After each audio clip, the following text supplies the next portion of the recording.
कामिकाज़े drone जो कि युद्ध में एक गेम चेंजर साबित हो रहे हैं। ऐसे में कई देश अब इसके निर्माण पर काम कर रहे हैं। खुद भारत भी कामिकाज़े ड्रोन पर काम कर रहा है। ऐसे में दोस्तों फ्रांस ने भी एक ऐसा ही आत्मघाती ड्रोन तैयार किया है जो कि बिल्कुल ईरान के शाहिद 238 ड्रोन की तरह लगता है। और आप सब जानते हैं कि शाहिद ड्रोन ने कितनी तबाही मचाई है यूक्रेन में। फ्रांस ने जिस आत्मघाती ड्रोन को बनाया है, इसका फ्लाइट टेस्ट का अब तीसरा स्टेज पूरा हो गया है और ये जो यूएवी है वो 400 किलोमीटर प्रति घंटे की रफ्तार से उड़ सकता है और अपने टारगेट से टकराने के बाद भयंकर विस्फोट कर देता है। इस ड्रोन के बारे में कहा जा रहा है कि ये मात्र 16 मिनट में 50 किलोमीटर की दूरी आसानी से तय कर लेता है। इस ड्रोन में आर्मर पियर्सिंग वॉरहेड लगाया गया है, यानी कि किसी भी तरीके के ये बख्तरबंद वाहन जैसे कि बीएमपी या फिर टैंक्स हैं उन्हें खत्म कर सकता है। यही नहीं, इसके अलावा भी इन ड्रोन्स का इस्तेमाल सर्विलांस, रिकॉनेसेंस जैसे मिशंस में भी किया जा सकता है।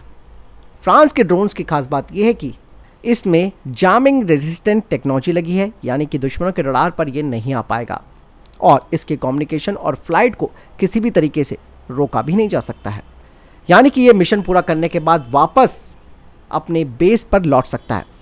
और ये ड्रोन वर्टिकल लैंडिंग करता है, यानी कि इसे किसी भी तरीके से रनवे की ज़रूरत नहीं है। फ्रांस की कंपनी यूएस टेक्नोलॉजी ने इसे तैयार किया है। उनकी तरफ से कहा जा रहा है कि इसमें साइबर जैमिंग टेक्नोलॉजी लगाई गई है, यानी कि ये किसी भी तरीके के जैमर को आसानी से बेकार कर सकता है और अपनी फ्लाइट को कंटिन्यू रख सकता है। और सबसे बड़ी बात यह है कि ये ड्रोन अपने टारगेट तक पहुंचने के लिए जीपीएस का इस्तेमाल नहीं करता है, यानी कि ये जीपीएस डिनाइल एरिया में काम कर सकता है। और ख़ास बात यह है कि अब फ्रांस की गवर्नमेंट ने इसको अपना अप्रूवल भी दे दिया है, यानी कि अगले साल तक ये कंपनी इस ड्रोन को और ज़्यादा घातक बनाने वाली है। इस कामिकाज़े ड्रोन में एक्सप्लोजिव वॉरहेड लगाया गया है जो कि करीबन 2 से 3 किलोग्राम का होगा, यानी कि इसका इस्तेमाल टॉप अटैक मोड में किया जा सकता है। इसमें मीट्रिक प्रिसिशन टेक्नोलॉजी लगाई गई है ताकि ये यूएवी सटीकता के साथ अपने टारगेट को भेज सके। कहा यह जा रहा है कि ये ड्रोन 80 किलोमीटर दूर से ऑपरेट हो सकता है। इसमें ऑप्ट्रॉनिक टेक्नोलॉजी भी लगाई गई है। ये ड्रोन रात में चलते फिरते टारगेट पर 15 किलोमीटर की दूरी तक दिन में और 3 किलोमीटर की दूरी तक रात में हमला कर सकता है। फिलहाल इस ड्रोन की जो कीमत बताई जा रही है, यानी कि पर यूनिट जो कॉस्ट होती है, वो अगर भारतीय करेंसी के हिसाब से देखा जाए तो वो 1.79 करोड़ रुपए है। तो कुल मिलाकर ये कहा जा सकता है कि ये एक बेहद सस्ता विकल्प होता है, लेकिन ये वार बहुत खतरनाक करता है।